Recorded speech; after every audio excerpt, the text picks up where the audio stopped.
Съжалявам, че на този прекрасен български празник ще трябва да си говорим за злободневни неща, но Стара Загора се вълнува, защото само след ден в Стара Загора ще бъде проведен първия в нейната история местен референдум по най-значимия въпрос за старозагорци. Най-напред да ви представя участниците в днешната пресконференция. Аз съм Николина Горова, общински съветник от ВМРО Българско национално движение и съвносител на проекта за решение за провеждане на този местен референдум.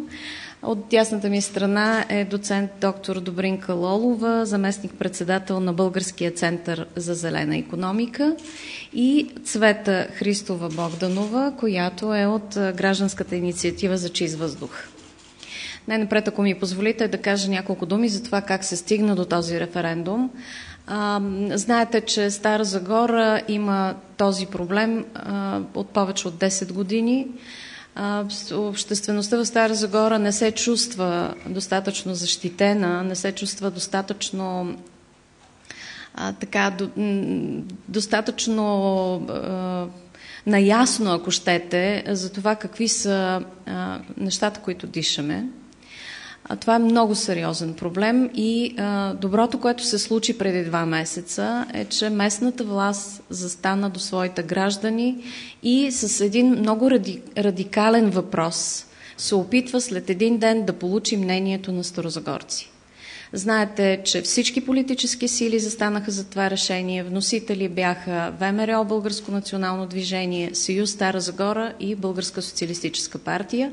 Оттам нататък всички местни партии, представени в парламента, подкрепиха решението и вече сме на финала да чуем старозагорци какво мислят. Ще си позволя да кажа само, че за жалост подкрепата, която гражданското общество в Стара Загора срещна сред местната власт, не е такава на национално ниво. Знаете, че държавата се изправи срещу нас и с всички възможни средства успя да усъмни гражданите на Стара Загора дали изобщо ще има референдум след един ден. Част от старозагорци дори не са категорични за това, че ще има такъв. Затова ви благодаря, че чрез вашите медии ние ще стигнем до хората и днес искаме да им кажем, че в неделя от 7 до 20 часа те ще могат да осъществят най-висшето си право да дадат ясен и конкретен отговор на въпроса: да бъде ли закрит военния полигон в Змейово. И тъй като тук вече влизаме в една така сфера, която се нуждае от експертност, аз ще помоля доцент Лолова да ни каже, тя от много години се занимава с проблема, да ни обясни защо старозагорци смятат, че е много важно този референдум да произведе значим отговор. Благодаря ви. Заместник-председател съм на Български център за зелена икономика. Това е една неправителствена организация, в която работим по замърсяване на околна среда и оценка на здравния риск на населението. От дълги години правя изследвания в Стара Загора, целия регион, включително Гълъбово, Раднево и района на Мариците комплекс, минно-енергийния комплекс. Много хора твърдят, че Стара Загора се замърсява основно от мини Марица и ТЕЦ Марица изток комплексите 1, 2 и 3, което не отговаря на истината. И сега първо искам да ви покажа картата. Това е тук град Стара Загора. Така, горе виждате полигон Змейово. От двете страни в Ръжена и в Остра могила са разположени така наречените мониторни станции от системи ОПСИС, за да могат да извършват така наречения мониторинг или наблюдение на качеството на атмосферния въздух в района на военен полигон Змейово. Стара Загора е на 8 км, посока север-североизток, север-северозапад от полигон Змейово. Розата на вятъра, характерна за Стара Загора и не само за Стара Загора, а за цяла България, север-северозапад, север-североизток. В много редки случаи имаме пренос от юг към север и в другите посоки. Единственият комбинат на времето, който е построен в България, азотно-торовие, е съобразен с метеорологичната, синоптична и климатична обстановка на юг от Стара Загора, така че азотно-торовия комбинат почти не замърсяваше град Стара Загора, а само малка част от един комплекс Кольо Ганчев. В първия ми доклад аз направих обстоен анализ на качеството на атмосферния въздух до 2005 година. Азотно-торовия комбинат работеше до 1998 година. Моля, покажи ми от първия доклад слайдовете с графиките. Това беше 7-8 или мисля, че ги записа, за да видят тук колегите журналисти. Така, на тази графика, не праха, следващата, Цвети, давай. Да, серен диоксид. Първото най-голямо замърсяване 2002-2003 година в Стара Загора беше с серен диоксид, горе на пункт Зелен клин, който се намира в северната част на града. Тук на тази графика са показани концентрациите на серен диоксид от 1993 година до 2005 година. Пункт Хеи се намира в центъра на града, Кольо Ганчев в близост до азотно-торовия комбинат. Така, виждате, че концентрациите на серен диоксид намаляват от 1993 до 2005 година, защото знаете, че тогава започна една приватизация на всички промишлени комбинати в държавата и тяхното източване и намаляване на продукцията. Следващата.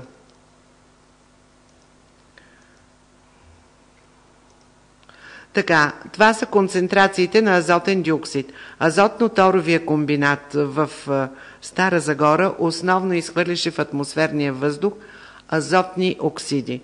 Те са тук, виждате, най-високи, 1997 година, не стигат концентрации 70 микрограма на кубичен метър. Точно когато е работил азотно-торовия комбинат. 70 микрограма на кубичен метър. Това е 1997 година. Да, и след това. Така, прах не ме интересува, директно на изводите. Така, защо ви показвам тези стойности? Точно когато този промишлен комбинат е работил, концентрациите на азотни оксиди са били 70 микрограма на кубичен метър. Какво е заключението? Тук съвсем накратко ще ви кажа. Така, средногодишните концентрации, средногодишните концентрации на серен диоксид, азотен диоксид и сероводород в атмосферния въздух на Стара Загора намаляват за периода 1993-2005, което вероятно се дължи на закриването на азотно-торовия комбинат, спиране или намаляване капацитета на производство на други промишлени предприятия. Високи максимални стойности на серен диоксид в атмосферния въздух на Стара Загора са регистрирани 93-та, 94-та, 96-та, 99-та и 2001 година и достигат до 3 пъти над нормата. За сравнение на стойностите на серен диоксид в атмосферния въздух на район с производство на цветни метали и сярна киселина е посочен КЦМ Пловдив, като концентрациите на серен диоксид варират от 2 до 5, 8, 10 или 13 пъти над нормата. Това е в района на КЦМ Пловдив.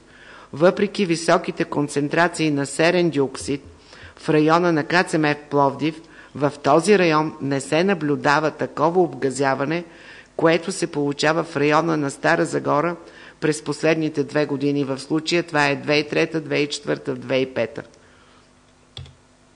Максималните стойности на азотен диоксид варират от 2 до 5 пъти ПДК през годините, когато работи азотно-торовия комбинат, а на сероводород достигат до 10 пъти ПДК. В района на Златица и Пирдоп са регистрирани много по-високи максимални стойности на сероводород, които достигат 80 пъти ПДК.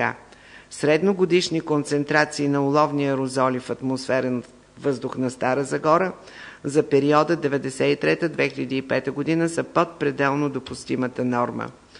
По време на обгазяване в град Стара Загора се регистрират по-високи стойности на серен диоксид, азотен диоксид и солна киселина а стойностите на сероводород са под нормата. Говоря за този период до 2005 година.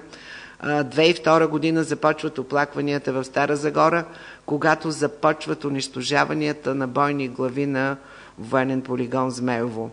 Във връзка с гореизложеното предлагам в град Стара Загора и областта да се извършва мониторинг на атмосферния въздух по показатели общ прах, серен диоксид, азотен диоксид, сероводород, хлор, солна киселина и обеднен уран. Така, искам да ви кажа, че след 2005 година Военното министерство закупи така наречените системи ОПСИС. Един разположи на полигон Змеево, един апарат ОПСИС в село Ръжена и един в Остра могила. Така, обаче тези три системи ОПСИС първо не са калибрирани, второ не влизат в обхвата на акредитация на Изпълнителна агенция по околна среда. Въпреки това, госпожа Евдокия Манева 2010 година си позволи най-отговорно да каже, че тези системи се калибрират и са акредитирани. Във връзка с това, Гражданско сдружение за чист въздух над Стара Загора изпрати официални писма до Национален институт по метрология с запитване калибрират ли се от Национален институт по метрология тези системи за мониторинг на атмосферния въздух. Отговора беше не се калибрират. След това гражданско сдружение изпрати официално писмо до Изпълнителна агенция Българска служба по акредитация с запитване влизат ли по обхвата на акредитация тези системи на Изпълнителна агенция по околна среда. Отговора беше не влизат. Аз сега питам с какви очи преди няколко дни излизат министри и казват, че те имат много сигурни системи за мониторинг на атмосферния въздух, на български наблюдения на качеството на атмосферния въздух. Отново питам, защото наистина имаме официални отговори и това не отговаря на истината, което те твърдят. За втория ми доклад, в който вече съм изследвала периода от 2006 до 2009 година, само ще ви покажа, за да не ви досаждам, все пак днес е празник, вие имате празник, няколко графики. Това е съдържание на азотен диоксид в атмосферният въздух на пункт Зелен клин Стара Загора. Ако сте ходили в Стара Загора, той се намира в близост до парк Аязмото, където въздуха би трябвало да бъде чист. И пункт Орлов мост в София. С червената линия, това са стойностите на Орлов мост. За тези същите дни, 22, 23, 24, 25 декември до 31 декември, вие виждате червената линия показва концентрациите на азотен диоксид на Орлов мост, който е най-замърсеното място в цяла България и в цяла София. В синята линия, това са вече, тук са 150 микрограма на кубичен метър. На пункт Зелен клин в Стара Загора, където няма автомобилен трафик, в близост до парк Аязмото, концентрациите на азотен диоксид са много по-високи от тези на Орлов мост. Той се намира в северната част на град Стара Загора, на 8 км от полигон Змеево. Всички казват, че това се дължи на трафика в град Стара Загора. Искам да ви кажа, че там съм правила много сериозни изследвания, точно през нощта от 21-22 часа до 8 часа сутринта концентрациите на азотен диоксид на този пункт Зелен клин достигат, ето аз съм ви дала тук часовете, от 0 часа до 5 часа сутринта. Значи в Стара Загора аз им казах, че водят много така богат нощен живот, препускат с коли и регистрират най-високи стойности на азотни оксиди. Това, което твърдят Министерство на околната среда и Министерство на отбраната, че замърсяването се дължи именно на автотранспорта. Значи вие в Стара Загора явно, че имате много нощни заведения и такива развлечения. Виждате, че концентрациите в 1 часа през нощта на 5 декември е червената линия. Виждате ли добре? Виждате ли? Стигат 2 пъти над нормата, близо 450 микрограма на кубичен метър. Това е в 1 часа през нощта. След това на 7 декември в 2 през нощта наново стигат 2 пъти над нормата, 400 микрограма на кубичен метър съдържанието на азотен оксид, който пък на Орлов мост е около 100 микрограма на кубичен метър.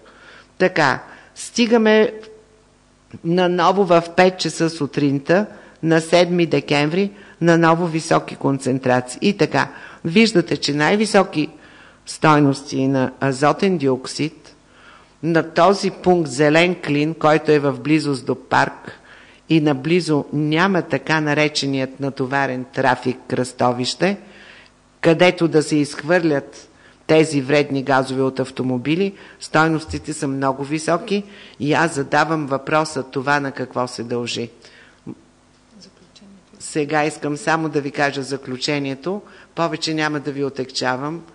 Разбрахте ли до тук за какво става дума? Това са данни, които са получени от Изпълнителна агенция по околна среда. Аз съм ги искала точно по часове и по дати. Така, какво ми е заключението? Най-високи стойности на азотен диоксид се регистрират в часовете от 0 до 7 часа, което означава, че замърсяването на въздуха не се дължи на автотранспорта и специфични метеорологични условия, а на така наречените залпови изхвърляния в атмосферата. Атмосферният въздух на град Стара Загора се замърсява с фини прахови частици PM10, серен диоксид, азотен диоксид от военен полигон Змеево и баритна мина, която се ползва от частни фирми, които знаете какви тежки аварии предизвикаха със смъртни случаи при унищожаване на боеприпаси. Много се използва думата утилизация, английската, за да не се плаши населението в България. Утилизация на боеприпаси, това означава унищожаване на боеприпаси. Промишлено-енергиен комплекс Марица Изток замърсява основно град Гълъбово и в по-малка степен град Раднево. С постановление номер 50 на Министерски съвет са определени регионите с проблеми по околната среда, приети като екологични горещи точки. В тях е включен района на Гълъбово и Раднево. С решение номер 822 на Министерски съвет са определени районите в Република България с повишен здравен риск. Това решение определя град Стара Загора, град Гълъбово и град Раднево за райони с повишен здравен риск, свързан с замърсяването на атмосферния въздух. Благодаря ви, очаквам въпроси. Преди да преминем към въпросите, аз ще помоля и Цвета Христова Богданова, която всъщност е представител на гражданското общество в Стара Загора, да каже няколко думи, защото не само атмосферния въздух е проблем за Стара Загора. Да. Здравейте! Много благодаря на доцент Лолова, която трябва да кажем, че съвсем доброволно и безвъзмездно направи тези доклади за нас, тъй като в Стара Загора не се намериха специалисти достатъчно компетентни и смели да поемат тази отговорност. Така, искам само да ви припомня, че от 2002 година, значи проблема вече 11 години в Стара Загора с обгазяванията продължава. Ние дишаме там много интересни вещества. Тя спомена серния диоксид, азотния диоксид в пъти над нормата, до 2-3 пъти над нормата се стига, без съответните органи да уведомяват населението за това. Пункта Зелен клин се намира в парк, където редовно майки с деца се разхождат и никой не ги уведомява за тези залпови замърсявания. Също така дишаме сероводород, хлороводород, финни прахови частици, фосген и циановодород, които са бойни отровни вещества. В околната среда и в храната на хората са открити тежки метали – кадмий, арсен, кобалт, манган, стронци, уран, торий, цинк, никел и хром. За миналата година, 2012, 257 пъти сероводорода е превишил допустимите норми само на пункт Зелен клин и 33 пъти азотните окиси. Искам да ви кажа, че имам дъщеря на 2 години и точно по време на тези залпови обгазявания миналата година през ноември и декември, 45 дена, детето ми имаше странна кашлица, необоснована, която лекарите не можеха да кажат от какво се причинява. Ходихме при някои различни лекари и всички ни казаха, да, в момента има обгазяване, вероятно се дължи на това, ако може да смените въздуха. В деня, в който я изведахме извън града, детето се оправи. Това е масова практика в града, мога да ви уверя. Тук тази карта не се вижда много добре, но тя показва, не знам дали сте наясно, полигон Змеево е дълъг 30 км, около 90 квадратни километра е неговата площ и около него са разположени, освен град Стара Загора, няколко села. През 2005, 2008 и 2007 година бяха направени проучвания в Щутгарт и бяха открити тежки метали над нормата в храната, в гъби, орехи, круши и ябълки. Виждате ги. Само, че да видя как... Секунда да видя... Така, не знам дали се вижда добре. Таблицата е публикувана в интернет. Най-много тежки метали над нормата има в селата Борилово и Змеево, които са непосредствено до полигона. До момента никой не е казал, не е дал обяснение за наличието на тези тежки метали. Виждате тук от научна гледна точка е доста обосновано това изследване. 141 проби са взети от плодове и зеленчуци. Посочените 7 тежки метала са открити в 987 концентрации. Най-високият процент, казах ви, в селата Борилово и Змеево и в района на Загорка, т.е. в непосредствена близост до полигона. Най-често завишените концентрации са в гъби, орехи, домати и ябълки. Тези тежки метали, никел, цинк, олово, кадмий, чрез храната преминават в човешкия организъм. Считаме, че в телата на хората около полигона има тежки метали. Очакваме изследване в тази посока, което да го докаже. Отговорните институции вече 11 години не посочват източника. В официални отговори на Министерство на отбраната, с което сме ги питали има ли договори за унищожаване на остарели боеприпаси, те отговарят да, има договори. Те са сключени с 3 частни фирми Терем, Донарит и Берета Трейдинг, но не признават къде се извършва тази утилизация. Унищожаване. Унищожаване, да. Утилизация е така за заблуда. Трябва да припомним, през 2002 година на полигон Змеево бяха унищожени ракети Скът Фрок и СС-23. Тайна остана къде е унищожено течното гориво на ракетите Скът и Фрок, което се състои от опасната за човека химическа отрова гептил. И гептил е признат от Световната организация по здравеопазване за вещество от първи клас на опасност. Много изследвания и журналистически проучвания показват, че това е станало на полигон Змеево в началото на 2004 година, когато започнаха, на 2 юни, когато започнаха залповите обгазявания. Какво друго направихме? Гражданската инициатива за чист въздух внеси в Европейския парламент третата най-голяма петиция в България с 30 000 подписи на граждани от региона на Стара Загора и цяла България. Комисията прие петицията като допустима и предстои да я разгледа. Направихме множество протести с участие на хиляди граждани. Доста дълга комуникация с институциите имахме, която е неудовлетворителна, както вече стана ясно. Трябва да посочим, че заболеваемостта в региона на Стара Загора е много увеличена. По официални данни на Министерството на здравеопазването, децата в Стара Загора боледуват 2 пъти повече от белодробни алергични заболявания и 3 пъти повече от бронхит със спазъм. И статистически е доказано, че заболяванията с алергичен характер, астма, сенна хрема и алергия са по-високи.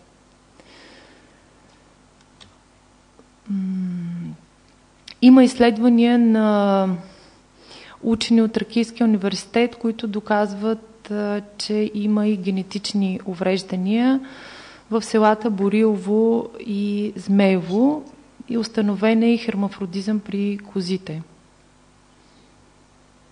Така че нещата са доста сериозни. Здравен скрининг за последните 3 години не е правен, но специалистите и тук е въпросът защо не е правен здравен скрининг. Смятаме, че е тенденциозно това, тъй като специалистите очакват тенденцията на заболеваемостта да е в същата посока и да се увеличава. По данни на общо практикуващите лекари и алерголози в Стара Загора през последните 5 години заболеваемостта се е увеличила до 7-8 пъти, показва тяхната практика. Много често патологията на заболяванията е с неизяснен произход и дори на медицински конференции не могат да се поставят диагнози точни. Години наред опитите на гражданите, политиците и експертите да решат въпроса останаха така несподелени от държавата. Благодарни сме и приветстваме решението, което взе Общинския съвет Стара Загора тази година на 28 март, като с пълно мнозинство, подчертавам, на всички политически партии и общински съветници се прие решението да се проведе местен референдум с въпрос да бъде ли закрит Централния артилерийски технически изпитателен полигон Змеево, предвид на изключителната обществена значимост на въпроса. Гражданската инициатива за чист въздух е една неформална гражданска група. Не притежаваме бюджет и нямаме структура, затова приветстваме решението на Общинския съвет Стара Загора за провеждане на референдума и подчертаваме, че всички политически партии в местния парламент се обявиха и гласуваха за провеждането на референдума. Затова очакваме те да призоват своя електорат да гласува и да има висока избирателна активност. Затова казахме, че вече говорихме. Да, благодаря ви. Както виждате, картината в Стара Загора е тревожна. Ние се радваме, че можем сега, чрез вашите медии, да кажем на всички старозагорци, каквото и да сте чули като внушения и инсинуации в рамките на тези 2 седмици. Вземете го под внимание, но най-вече се обърнете към вътрешното си аз и се доверете на това, което ви сочи сърцето. Защото е ясно какви са интересите на институциите, ясно е какви са интересите на политическите сили, ясно е какви са интересите на частните фирми, които печелят от полигон Змеево. Интересът обаче на хората в Стара Загора е да сме здрави. Така че ние призоваваме старозагорци на 26-ти да бъдат до избирателните урни и да изразят своето мнение по въпроса. Сега сме готови да чуем вашите въпроси. Да. Така, вие сте журналисти и аз много вярвам в вас. Ако искате, може да си направите едно собствено разследване. Всички министри на отбраната, замминистри, министри на околната среда и замминистри на околната среда от 2002 година до сега, с какви имоти са постъпили на тази длъжност и какво притежават сега.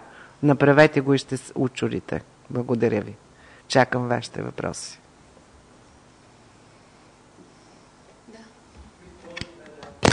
Бихте ли казали, бихте ли казали, правили ли сте замервания, когато няма изпитание на полигона? В смисъл, ама разбира се, това са така наречените мониторингови станции на Изпълнителна агенция по околна среда, включително и регионална здравна инспекция Стара Загора. Това са бившите ХЕИТА, имат пунктове за денонощно наблюдение качеството на атмосферния въздух. И когато там не се работи, стойностите са ниски. Ние показваме и тези случаи, но аз исках сега да ви представя най-така фрапиращите изхвърляния и замърсявания на атмосферния въздух, когато там се работи. Когато не се работи, замърсяването, тези концентрации, тези стойности на фини прахови частици, на серни оксиди, на азотни оксиди са много ниски. Особено в селата Ръжена и Остра могила. Когато се работи на полигон Змеево, те скачат и стигат високи стойности и което е най-интересно, обикновено това става през нощта. Благодаря ви. Снежана Петрова, Канал 3. Казахте, че държавата се е изправила срещу вас. По какъв начин по-точно? Имате ли притеснение, че дори референдума да се произнесе в полза на закриването на полигона Змеево, държавата ще търси начини да не уважи решението на хората? Благодаря ви за този въпрос. Да, казах го и съвсем отговорно го заявявам, защото в един момент в рамките на по-малко от месец всички отговорни институции, включително всички частни фирми, които са в така наречения отбранителен комплекс, дойдоха в Стара Загора, за да защитят полигон Змеево. Всичко това е чудесно и ние го очаквахме, само че очаквахме другата страна да се регистрира като инициативен комитет и да защити тази теза, а не с внушения от София и от всякъде другаде да ни разколебава, защото те правят това основно. Първо, министър Тагарев излезна с едно изказване, което за мен е цинично, с което съвсем в прав текст каза, каквото и да реши старозагорци, каквото и да решат на 26-ти, ние ще оставим действащ полигон Змеево. За мен, ще го кажа така като гражданин, за мен това е изключително цинично, защото най-важно е какво мисли суверена в тая държава. И аз смятам, че този референдум е точно едно училище по демокрация. И ако старозагорци са достатъчно категорични в момента на 26-ти и ние имаме дни 70 000 гласа, това ще бъде невероятно оръжие в ръцете на местната власт срещу държавата. Така че знаете също така, че в момента има един протест на прокуратурата, който предстои да бъде разглеждан в административния съд. Очаква се след около месец Старозагорски административен съд да излезне с някакво решение, което да визира законосъобразен този референдум. Странното е, че неговото решение ще бъде след провеждане на референдума, което нас също ни смущава. Но си мисля, че първо Старозагорския съд ще осъди така по вътрешното си убеждение, а не по начина, по който го убеждават да отсъди. Да не говорим, че след тази инстанция има много други и ние сме решени като местна власт и като гражданско общество, сме решени този въпрос да не го оставим, независимо от това как ще се произнесат старозагорци на 26-ти. Ако искате нещо. Исках да допълня, че всъщност гласа на старозагорци е изключително важен, независимо как ще бъде решена съдебната битка, която тепърва предстои, тъй като всички политически партии се обвързаха и ангажираха официално и писменно преди изборите, включително тези, които бяха избрани за депутати в настоящото Народно събрание, че ще се съобразят с вота на старозагорци и ще предприемат съответните мерки, ако старозагорци пожелаят полигона да бъде закрит.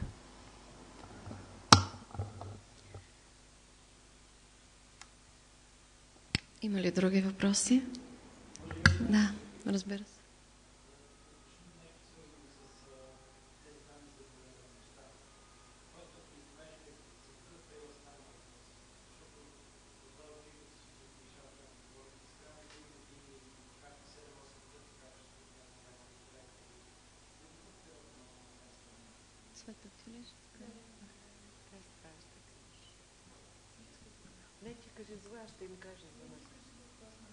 Значи искам да ви кажа, аз зато и ви посочих графики, какво е било замърсяването с азотни оксиди, когато е работил азотно-торовия комбинат, който именно това изхвърляше в атмосферния въздух.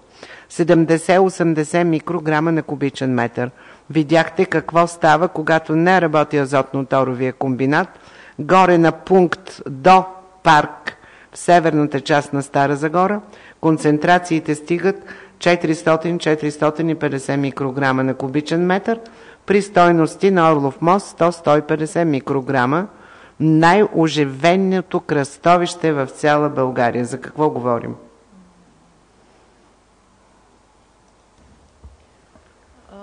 В момента не мога да ги отворя документите. Те са качени в интернет страницата ни. Те са официални документи на Министерски съвет и Министерство на здравеопазването.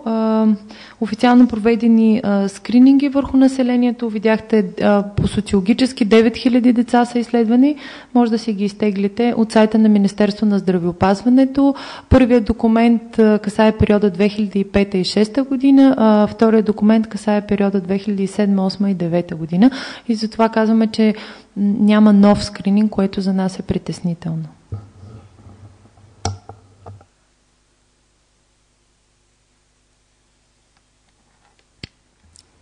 Ако няма други въпроси, да ви благодарим за вниманието и да ви пожелаем един хубав празник днес.